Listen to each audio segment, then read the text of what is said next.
Hello guys, आपका स्वागत है अपना यूट्यूब चैनल पंक शर्मा पे स्टडी में।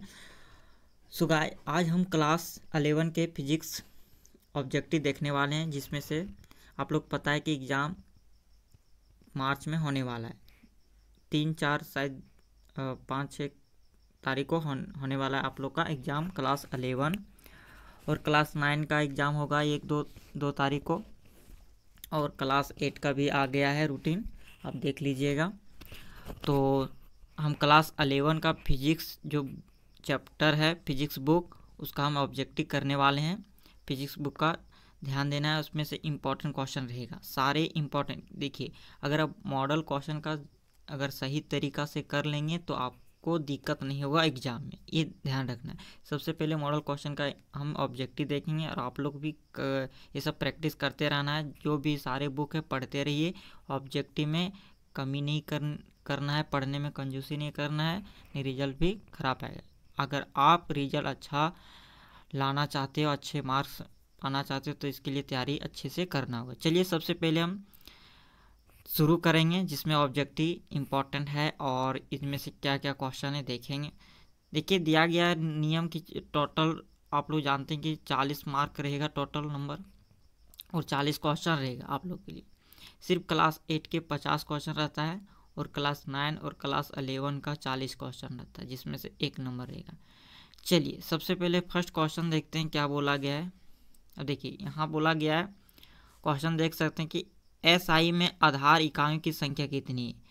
SI का मतलब होता है जैसे बोलते हैं कि विद्युत का SI मात्रक क्या होता है, बोलेंगे केल्विन, तापमान का ऐसे मात्रक क्या होता है, केल्विन का ऐसे मात्रक क्या होता है, बल का ऐसे मात्रक क्या होता है, ये सारे आप लोग पढ़े होंगे। तो SI का आधार बोला गया, ध्यान से जाना।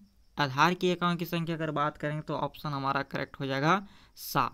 कितना होता है? 7। कैसे? जैसे ये हो गया मीटर, सेकेंड, किलोमीटर, ये सब क्या है? आधार इकाइयों की संख्या है। चलिए नेक्स्ट क्वेश्चन देखेंगे। एक प्रकाश वर्ष बराबर होता है, ऑप्शन दिया हुआ है 9.46 इंटू 10 का पावर 12 मीटर, या 9.46 इंटू 10 का पावर 13 सेंटीमीटर, और 9.46 इंटू 10 का पावर 14 मीटर, या 9.46 इंटू 10 का पावर 15। तो इसका करेक्ट आंसर हो जाएगा दूसरा का ऑप्शन डी हो जाएगा। क्या होगा? डी। चलिए नेक्स्ट क्वेश्चन देखते हैं। नेक्स्ट क्वेश्चन है, गुरुत्वीय स्थिरांक का विमीय सूत्र क्या है? The dimensional formula of gravitational constant is. तो क्या होगा इसका करेक्ट आंसर जो होगा ऑप्शन तीसरा का सी हो जाएगा। तीसरा का सी हो जाएगा, m का पावर -1, l का पावर 3, t का पावर 2, याद रखना है। चलिए अगला क्वेश्चन है, a person travelling on a straight line moves with a uniform velocity v1 for some time and with uniform velocity v2 for the next equal time the average velocity is given by। तो यहाँ बोला गया है कि हमें औसत वेग क्या होगा, यही निकालना है। तो इसका करेक्ट आंसर जो होगा, फार्मूला लगेगा इसका 4 का बी हो जाएगा। क्या होगा? 4 का बी हो जाएगा, ये करेक्ट आंसर हो जाएगा। यानी औसत वेग का फार्मूला v1 + v2/2, याद रखना है। चलिए इसके बाद नेक्स्ट क्वेश्चन है, कण के प्रक्षेपक के शीर्ष पर त्वरण कितना होगा? मतलब at the top of the trajectory of the particle the acceleration is. तो इसका करेक्ट आंसर जो होगा ऑप्शन 5 का ऑप्शन डी हो जाएगा। क्या हो जाएगा? डी, जी। क्या हो जाएगा? जी। एक्सीलरेशन इज, तो जी से दिखाते हैं, ग्रेविटेशनल फोर्स आप लोग पता है। अगला, the direction of the angular velocity vector is along. तो इसका करेक्ट आंसर क्या होगा? Tangent of the circular path, the inward radius, the outward radius, the axis of rotation. It is the correct answer option 6D। It is the correct answer D option. Next question, the trajectory of the projectile is. तो इसका correct answer क्या होगा? Hyperbola, या parabola, या straight line, या circle. इसका correct answer हो जाएगा ऑप्शन 7 का बी हो जाएगा। क्या हो जाएगा? परवलय यानी पाराबोला।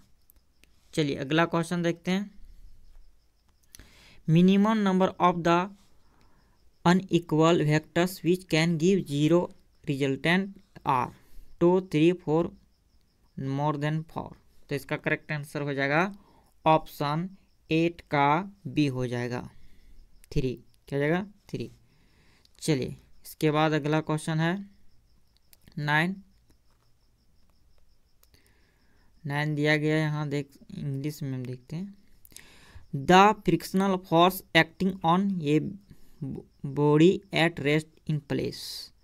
तो यहाँ क्वेश्चन ये बोला गया, ध्यान से समझना, हिंदी से लिखा हुआ है कि समतल में विराम अवस्था किसी पिन पर लगने वाला घर्षण क्या होगा। तो इसका करेक्ट आंसर ऑप्शन हो जाएगा 9 का ऑप्शन डी हो जाएगा, यानी शून्य हो जाएगा, 0। वेलोसिटी क्या हो जाएगा उसका 0। चलिए अगला, यानी द प्लेन, ठीक है।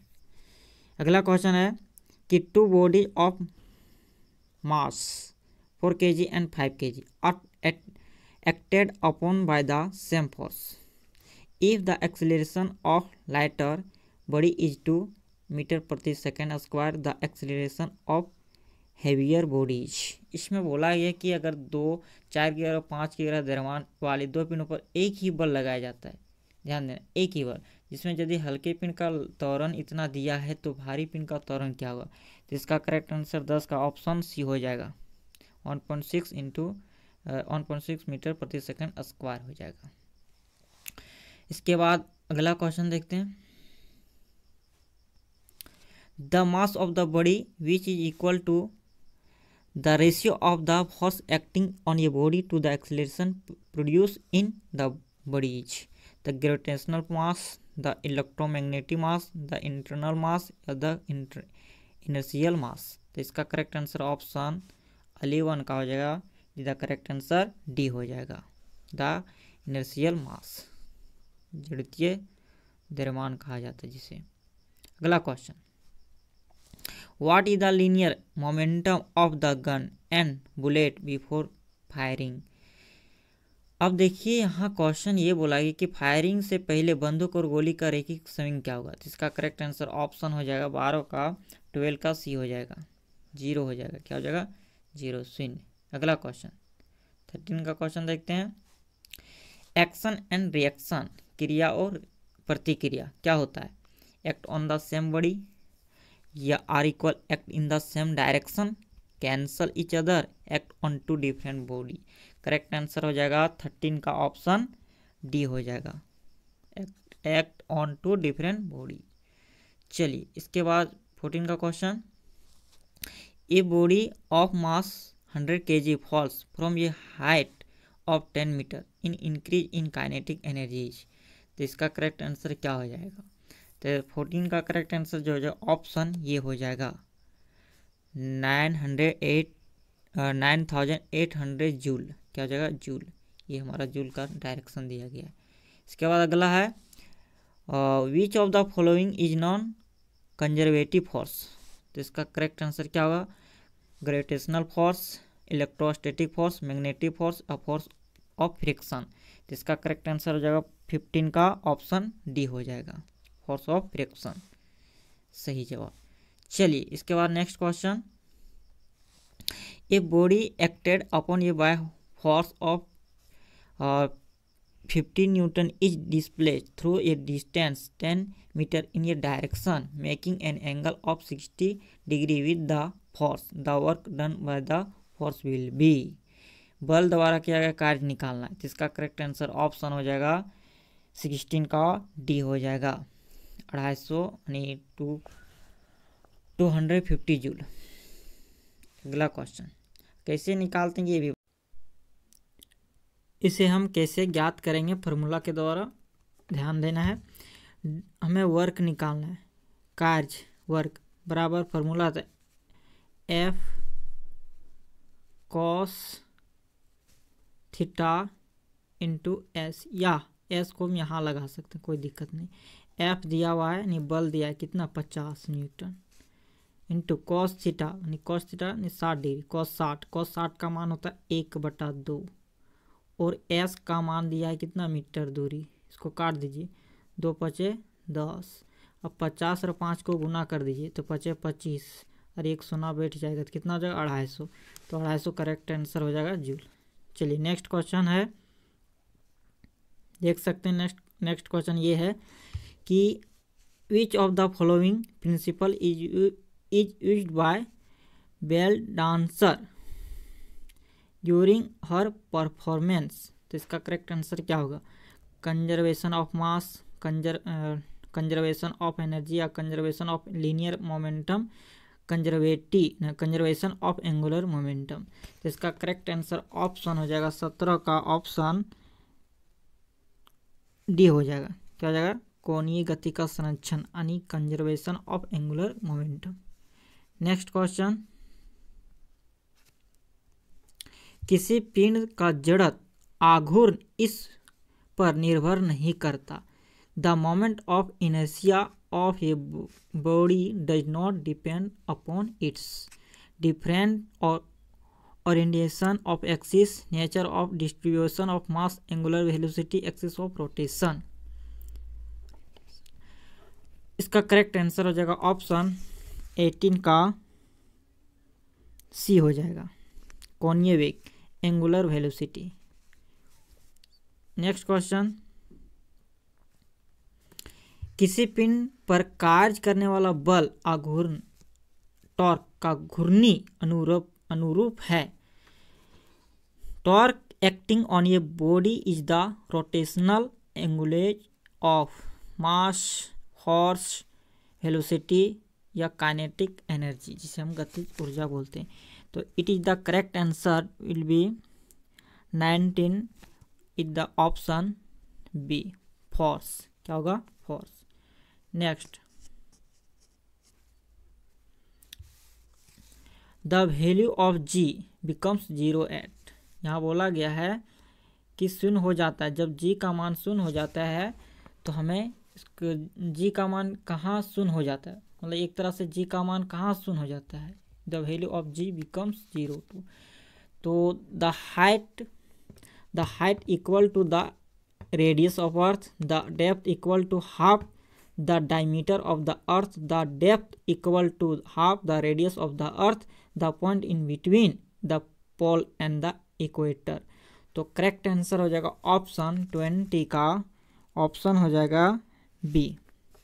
ऑप्शन क्या जाएगा? बी। पृथ्वी के आधे व्यास के बराबर गहराई, the depth of equal to half the diameter of the earth. Next question है ग्रेविटेशनल पोटेंशियल। इसके बाद नेक्स्ट क्वेश्चन है गुरुत्वीय स्थिति ऊर्जा अधिकतम होगी कब? Gravitational potential energy will be maximum eight.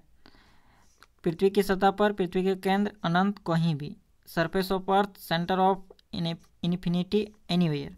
तो करेक्ट आंसर ऑप्शन 21 का हो जाएगा सी हो जाएगा, इन्फिनिटी, अनंत में। क्या हो जाएगा? अनंत।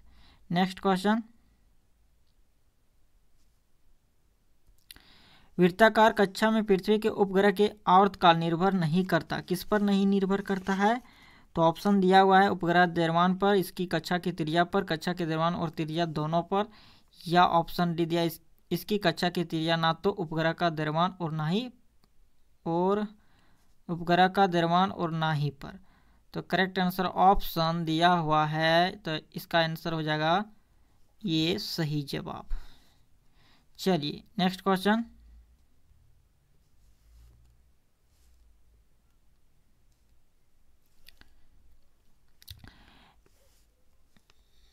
देख सकते हैं यहाँ दिया है एक खींचे हुए तार में प्रति इकाई आयतन संग्रहित प्रत्यास्थ ऊर्जा है।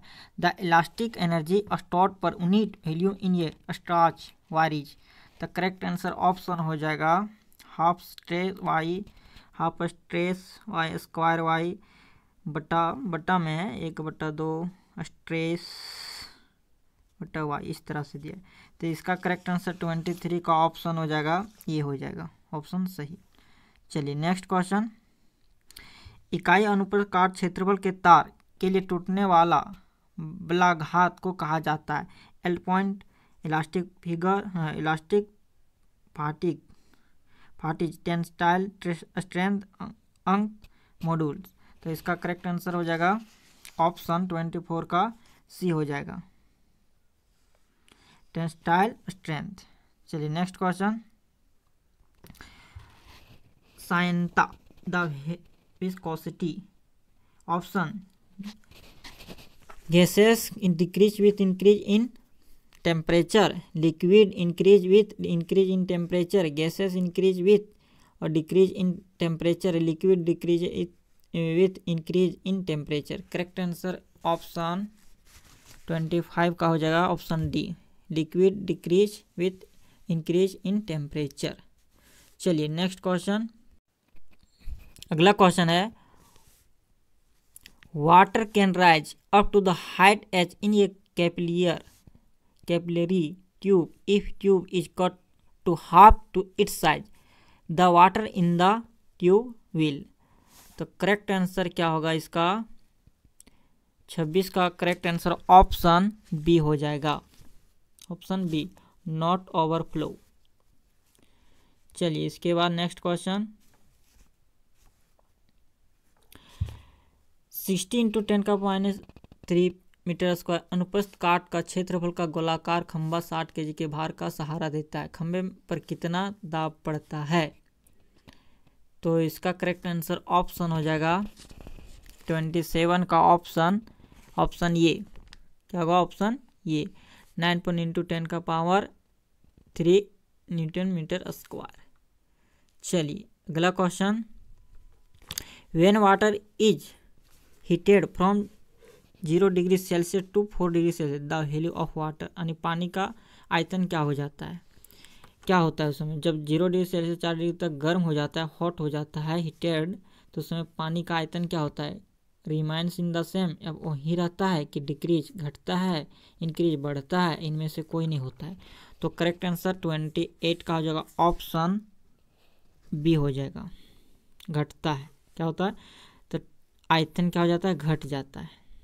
चलिए अगला क्वेश्चन है, रेखीय अनुपात यानी रेखीय आयतन और क्षेत्र विस्तार के गुणांक का अनुपात निकालना, ratio of coefficient of linear volume and area expansion is. तो करेक्ट आंसर हो जाएगा ऑप्शन 29 का ए हो जाएगा, 1:3:2:1:3:2। चलिए अगला क्वेश्चन है,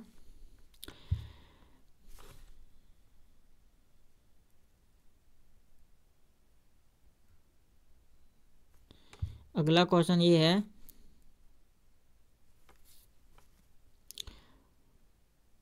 ऊष्मीय गति का 0वां नियम किस अवधारणा की ओर ले जाता है, the zeroth law of thermodynamics leads to the concept of internal energy, heat content, pressure, temperature.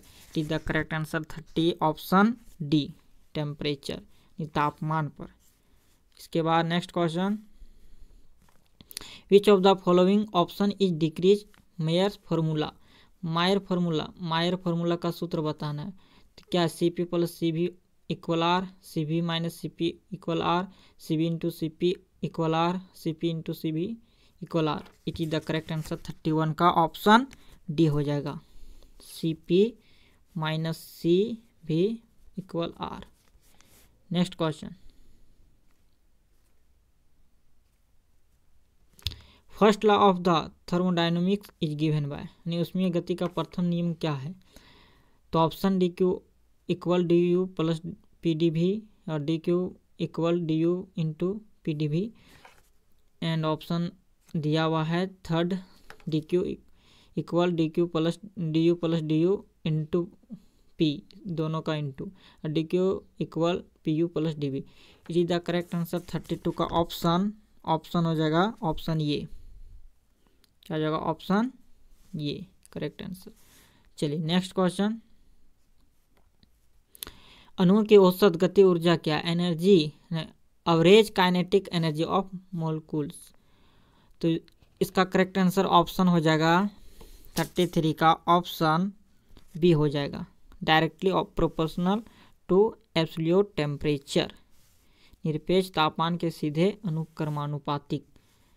इसके बाद नेक्स्ट क्वेश्चन है, एक गैस आदर्श गैस की तरह व्यवहार करती कब, एक gas is behave as on ideal gas at low pressure and low temperature, low pressure and high temperature, या high pressure and low temperature, high pressure and high temperature. It is the correct answer 34 option B.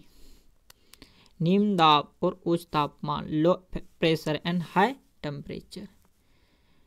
Next, निम्नलिखित में कौन सा function एक सरल harmonic दोलन का प्रतिनिधित्व करता है? Which of the following function represent a simple harmonic oscillation? तो it is the correct answer option omega t, इसको बोलते हैं sine omega T minus cos two omega t, sine omega t plus sine two omega t, sine omega T minus sine two omega t, sine omega T minus cos omega t. It is the correct answer 35 option D. क्या होगा? Option D, यानी sign omega T minus cos omega T. Next question, a child swing on a wing in sitting position stand up, then the time period of the swing will.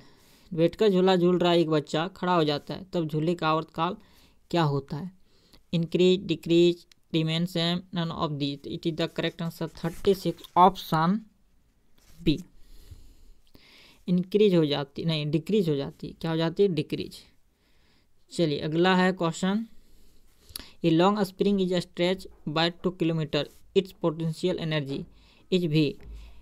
If the spring is stretch by 10 kilometre of the potential energy stored in it will be. एक spring 2 kilometre लंबा खींचा गया है, इसकी स्थिति ऊर्जा भी है। यदि स्प्रिंग का 10 किलोमीटर तक खींचा जाए, इसमें संग्रहित स्थिति ऊर्जा क्या होगी? तो ऑप्शन देख सकते हैं, ऑप्शन दिया हुआ है V/25, V/5, 5/V और 25V। तो 37 का करेक्ट आंसर ऑप्शन डी हो जाएगा, 25 वोल्ट। तो 25 वोल्ट हो जाएगा, क्या हो जाएगा? 25 वोल्ट। कैसे निकालते हैं इसको? तो इसे हम सूत्र इसका उपयोग करेंगे, जिसे यहाँ दिया है पोटेंशियल एनर्जी। तो पोटेंशियल एनर्जी सूत्र होता है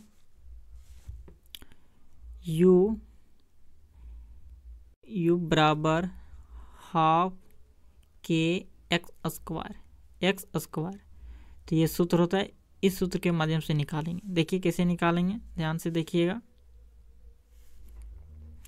तो हमें क्या करना होगा, देखिए कहीं कहीं क्वेश्चन में 2 सेंटीमीटर इस तरह से मिलेगा, ध्यान दीजिएगा। ये 10 किलोमीटर को 10 सेंटीमीटर मिलेगा। अगर क्वेश्चन यहाँ मिस्टेक किया है तो देख लेना, है ना। इसमें से लग रहा है कि क्वेश्चन मिस्टेक किया, किलोमीटर दिया, सेंटीमीटर भी रहता है इस तरह से। तो हम इसे बनाएंगे, तो लिखेंगे x1, इसको मान लेंगे 2 किलोमीटर, नहीं 2 किलोमीटर जो दिया है उसको x1 मान लेंगे। अब सूत्र बैठाएंगे u बराबर हाफ के एक्स के जगह एक्स स्क्वायर, नहीं 2 का स्क्वायर हो जाएगा। इसको समीकरण फर्स्ट मान लेते हैं। क्या मानेंगे? समीकरण फर्स्ट।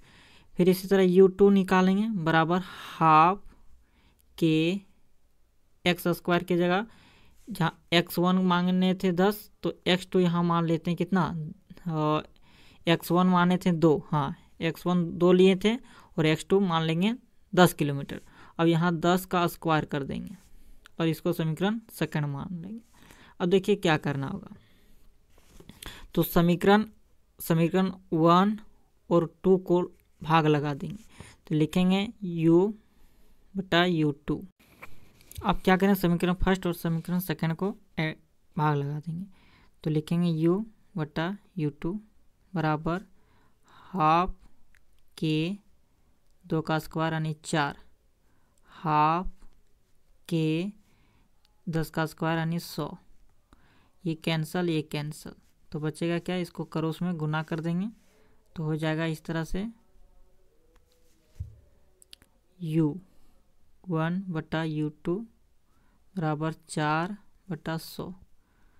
अब इसको करोस में गुना कर दीजिए, u1 गुना 100 बराबर u2 गुना 4। अब क्या करना है, अब हमें u2 निकालना है, तो v2 यानी u1 को u2 यही लिखेंगे 100/4, और यहाँ हो जाएगा U1 को ही। अब काटेंगे 2 दूना 4, अब तो डायरेक्ट काट दीजिए 25 से, 25 चौका 100, 25 चौका 100।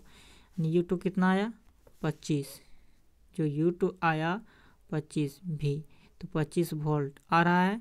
तो हमारा यहाँ ऑप्शन में दिया हुआ है, कहाँ ऑप्शन देख सकते हैं डी में, तो हमारा करेक्ट आंसर ए हो गया।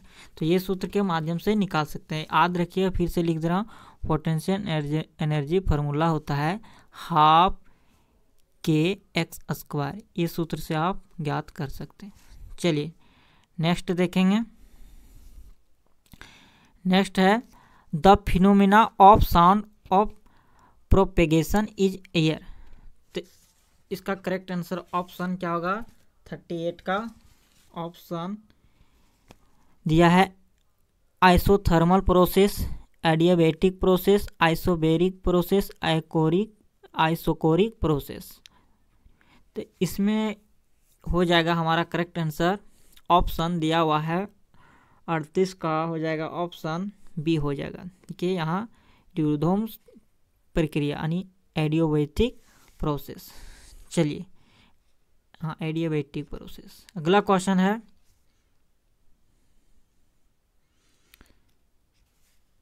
दिया है तनी हुई डोरी में प्रथम हार्मोनिक, द्वितीय हार्मोनिक और तीसरे हार्मोनिक की आवृत्तियां का अनुपात निकालना है। इन ये stage string the frequencies of first harmonic, second harmonic and third harmonic are in ratio of.